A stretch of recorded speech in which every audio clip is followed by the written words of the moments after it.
አሰላሙ አሌይኩም ወራህመቱላሂ ወበረካቱ። ውድና የተከበራችሁ የቻናል ቤተሰቦች እንደምን አላችሁ? እንደምን ከርማችኋል?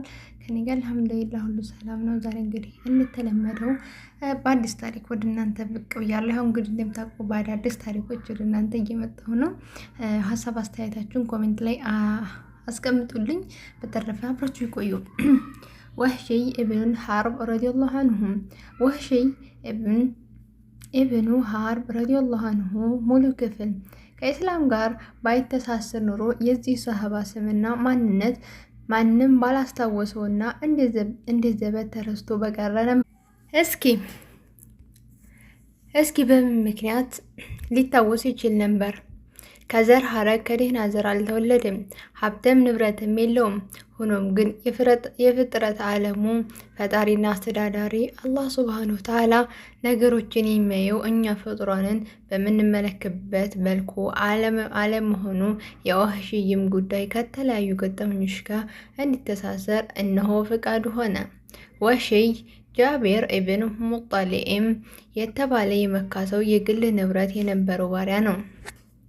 አነጣጥሮ በጦር በመምታት የተዋጣለት በመሆኑ ኢላማውን አልፎ አልፎ ካልሆነ አይስትም። ከዚያም የባርነት ሕይወቱ አሳዳሪው የያዘውንና እንዲፈጽም የሚወደውን ብቻ እያደረገ የሚኖር ሰው ነበረ። ከአሳዳሪው ጋር እንዲመገብ፣ እኩል እንዲራመድ፣ ከእርሱ ጎን እንዲቀመጥ እና በማንኛውም ጉዳይ ላይ ምክር እንዲለግስ ፈጽሞ አይፈቀድለትም። ምስክርነቱን ተቀባይነት አይኖረውም ነበረ። ወህሺይ ኢብኑል ሐርብ በአሳዳሪዎቹ እና ሽቆጥቆጥና ትሁት የነበረ ሲሆን በጊዜው ያለ በቂ ምክንያት ሀሳባቸውን ሲቀይሩ ሆነም ድንገት ደራሽ ፍላጎት ሲኖራቸው ያማራቸውን ነበረ። ከየት መምጣት ብቃት የነበረው ይህ ሁሉም ቢሆንም የባርነት ህይወት እጅግ ስላንገሸገሸው አንድ ቀን ነፃ እንደሚወጣ ይሰማው ነበረ። በበድር ጦርነት ሐምዛ ኢብን አብዱል ሙጠሊብ ረዲየላሁ አንሁን ታላቅ የሆነ የጀግንነት ውሎ አሳይተው ስለነበረ ረሱል ሰለላሁ ዐለይሂ ወሰለም የአላህ አንበሳ በማለት ጠርተዋቸዋል። በዚያ ውጊያ ላይ ታላላቅ የሚባሉ የቁረይሽ ሹማምንቶችንም ተገድለዋል። ለአብነት ያክል አቡ ጀሃል ኢብን ሂሻም፣ ዑትባህ ኢብን ረባህ፣ አረቢአህ፣ ኡመያ ኢብን ኸለፍ፣ ዑቅባህ ኢብን አቢ ሙዓጥ፣ አንአድር ኢብን አልሐሪስ፣ አልአስወድ ኢብን አብዱል አሰድ አልመሕዙሚና ጡዓይመት ኢብን አዲ እንዲሁም ከ10 በላይ የሆኑ ሌሎች ሹማምንቶችና ጀግና ተዋጊዎች ይገኙበታል። ይሁን እንጂ የቁረይሽ ከሃዲያን በበድር ቀን የደረሰባቸውን ሽንፈት ይህም ሽንፈት ያስከተለባቸው ውድቀት አምኖ መቀበል ባለመፈለግ የበቀል እርምጃ መውሰድ ዝግጅታቸውን አጧጧፉ። እነሆም ወህሺይ ለዘመናት ሲናፍቀው የኖረው ከባርነት ነፃ ሆኖ የመኖር እንደ ማንኛውም ነፃ ፍጡር ያለ ማንም ጣልቃ ገብነት የመኖሪያ ጊዜ የተቃረበ መሰለው። ይህ የሆነው አሳዳሪው ጃቢር ኢብን ሙጥዒም እንዲህ ባለው ጊዜ ነበረ። የረሱል ሰለላሁ ዐለይሂ ወሰለምን አጎት ሐምዛን ረዲየላሁ አንሁ መግደል ከቻልክ ነፃ ትሆናለህ። ወህሺይም የሰማውን ባለማመን ሐምዛን ከገደልኩ ነፃ ሰው ሆናለሁን አለው። በዚህ ጊዜም ጁበይር ኢብን ሙዓይጥ ጨዋ ሰውን ምንም ጊዜም አይዋሽም አለው። በዚህ አይነት ወህሺይ ወደ ኡሁድ ጦርነት ከሚዘምተው የቁረይሽ የሀበሻ ጦረኛ ጋር አብሮ ነጎደ። በጉዞው ላይ እያለ አረፍ በሚሉበት ጊዜ ሁሉም የአቡ ሱፊያን ኢብን ሐርብ ባለቤት ሂንድ ቢንት ዑትባህ ወህሺይ ሐምዛን የግድ መግደል እንደሚኖርበት ስታነሳሳውና ስታባብለው ቆየች። እንደሚታወቀው ሂንድ የበድር ጦርነት ጊዜ አባቷ፣ ወንድሟና አጎቷ አታለች። የቁረይሽ ጦር ወደ መዲና በተጠጋ ጊዜ የላትን ውድ የጆሮ ጌጦችና የአንገቷን ድሪ ለወህሺይ እያሳየችው እንዲህ አለችው፣ ሐምዛ ኢብን አብዱል ሙጠሊብን ረዲየላሁ አንሁ ከገደልክ እነዚህ ጌጦች ያንተ ናቸው። በዚህ የተነሳሳ ወህሺ በጣም ደስተኛ፣ ነፃ የሚሆንበት ቀን በጉጉት መጠባበቅ ጀመረ። ጦርነቱ እንደተጀመረም ሁለት ኃይሎች ሲፋለሙ፣ እርሱ ግን ሐምዛ ረዲየላሁ ዐንሁን ብቻ በመከታተል ስራ ተጠመደ። እናም በሰዎች ውስጥ ሆነው ሲፋለሙ አስተዋሉ። በእርግጥም ሲያዩአቸው ነጭና ጥቁር የጣለበት ዳልቻ ግመል መስለው በሰይፋቸው ክፉኛ ካህዳንን ሲቆራርጡ ካጠገባቸው ለመቆም የሚደፍር ማንም አልነበረም። ወህሺ ከቅርብ ርቀት እየተከታተላቸው እንደ ዛፍ፣ ሌላ ጊዜ በአለት ድንጋይ እየተከለለ ለስንዘራ የሚመች ሁኔታ እስኪቀርቡበት ታገሰ። በዚህ ቅጽበት ሲባ ኢብኑል አብዱል ኡዛ ወደ እርሳቸው እየተጠጋ ነበር። ሐምዛም ረዲየላሁ ዐንሁ እንዲያዩትና ወዲህ የምናምንቴ ቁራጭ ልጅ በማለት አንድ ጊዜ ሲሰነዝሩ አንገቱን በጥሰው ጣሉት። በዚህ ቅጽበት ግን ነገሮች ወደ መጥፎ አቅጣጫ እየተቀየሩ ነበር። ሙስሊሞችም ከፍተኛ ሽንፈት እየደረሰባቸው መጣ።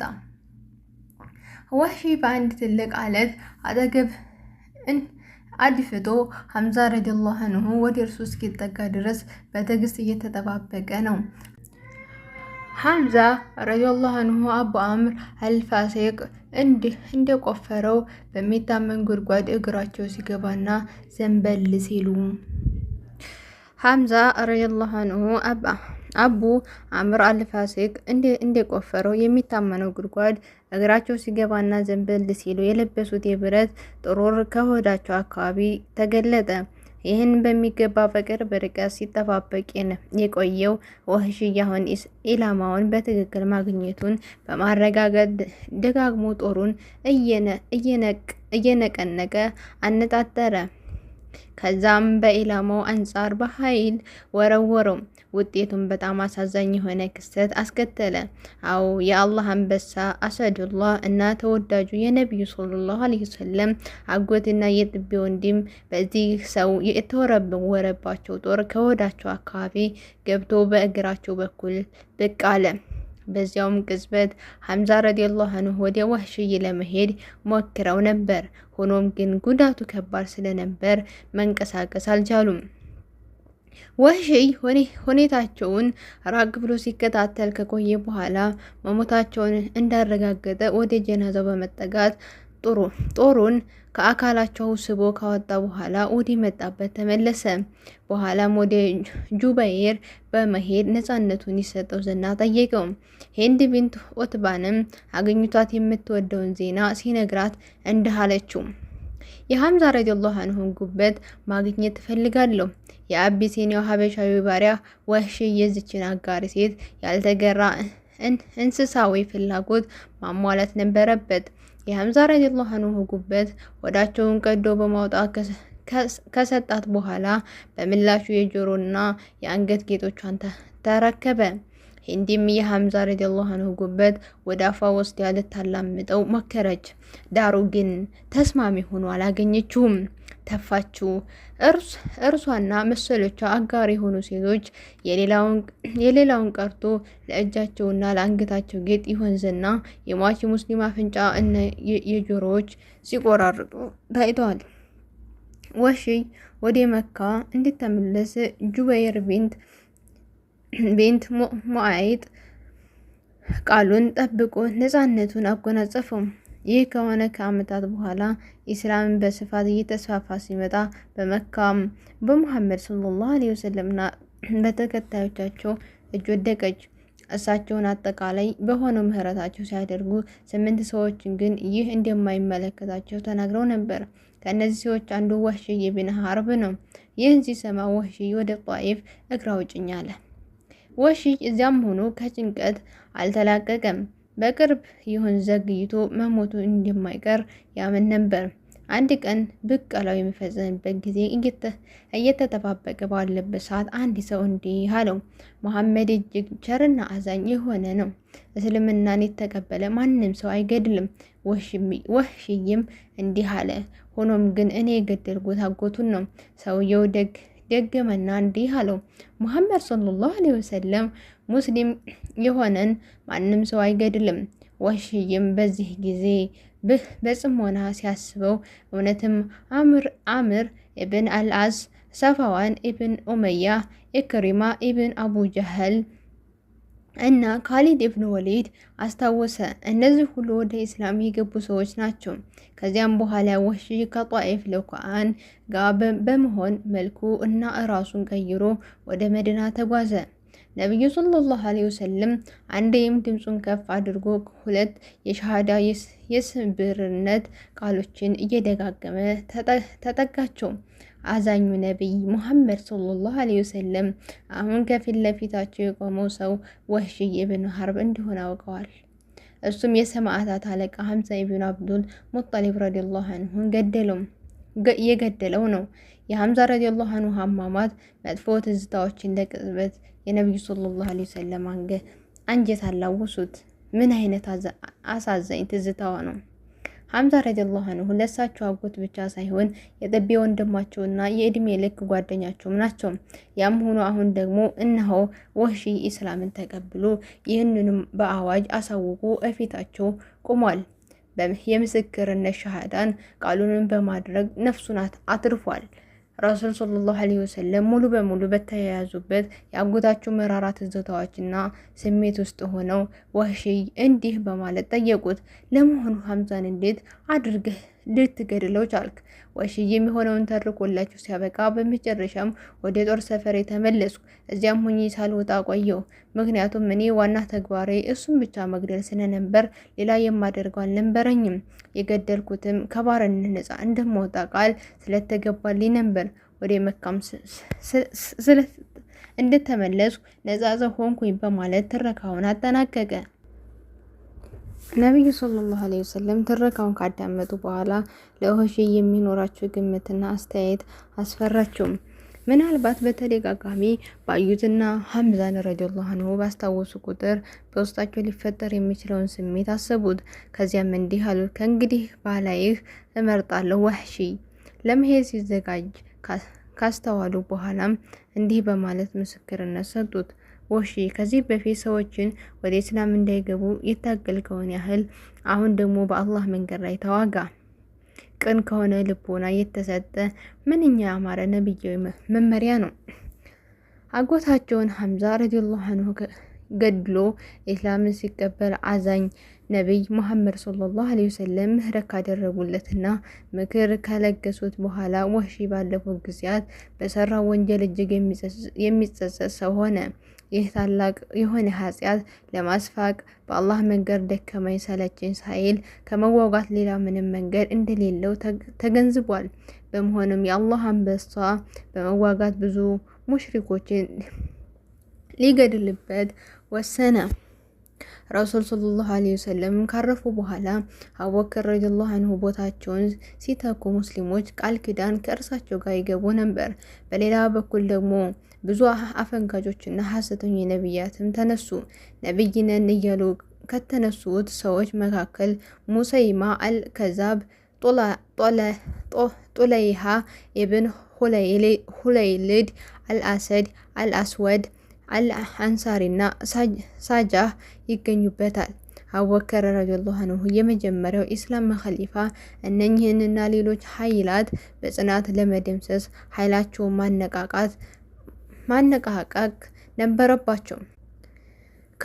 ከሙሰይለማ ጋር በተደረገው ከባድ ጦርነት ለመሳተፍ ወደዚያው ያቀናው ወህሽይ በየማማ ከሙስሊሞች ጋር ሆኖ የሙሰይለማን ሰራዊት ድል ለማድረግ ተቃርበው ነበር። ሆኖም ግን በኑ ሐኒፋዎች እየሾለኩ ጠንካራ ምሽጎቻቸው ውስጥ በመግባት የሚወረወሩበትን ቀስት የሚቋቋም አልተገኘም።